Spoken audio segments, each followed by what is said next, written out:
আজকে আমাদের প্রথম ক্লাস, তাই না?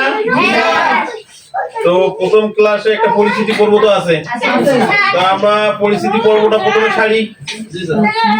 ওকে, দাঁড়ার দরকার নাই। এই, তোর নাম কি বল? জীবন। জীবন। তোর বাবার নাম? সূর্য। সূর্য। তোর দাদার নাম কি রে? আর সৈকত। সৈকত। জীবন, সূর্য, সৈকত। কিছুই বুঝলাম না। আমার নাম কি? গদ্দ। গদ্দ। তাহলে তোর বাবার নাম? লিটন। তোর দাদার নাম কি রে? সবুজ। কিছুই বুঝলাম না। তোদের নাম শুনিয়ে বোঝার উপায় নাই যে তোরা হিন্দু না মুসলমান। তোমাদের প্যান খুলিয়ে দেখা লাগবে নাকি রে? আচ্ছা ঠিক আছে, তোমাদের পর্ব মেয়েদের পরিচয় পড়ব। এই, তোর নাম বল? সুষমা। সূচনা। তোর বাবার নাম? সাগর। দাদার নাম তোর? আকাশ। আকাশ। তোরও বোঝার উপায় নেই রে।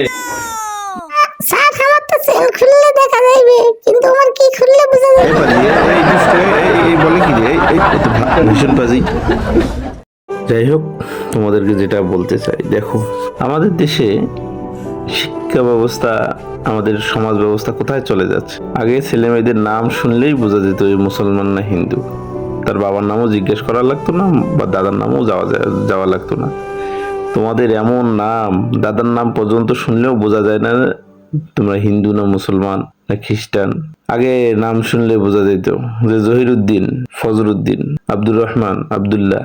এখন নাম জীবন, সৈকত, শুভ্র, গদ্য, পদ্ম, সূচনা, কবিতা। এই নামগুলোর বিশেষত্ব নাই। এগুলো ব্যবহার করলে মুসলমান হলে, তার সামনে মোহাম্মদ বললে তখন বোঝা যায় যে না, এটা মুসলমান। যদি এই নামটা হিন্দু ভাইদেরও, ভাই বোনরাও ব্যবহার করে, যদি তারা বলে শ্রী শ্রী সবুজ, শ্রী শ্রী আকাশ, হয়ে গেল।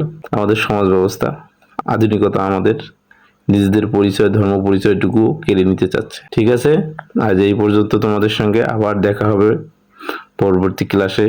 আমরা ক্লাস করব, মজা করব ইনশাআল্লাহ।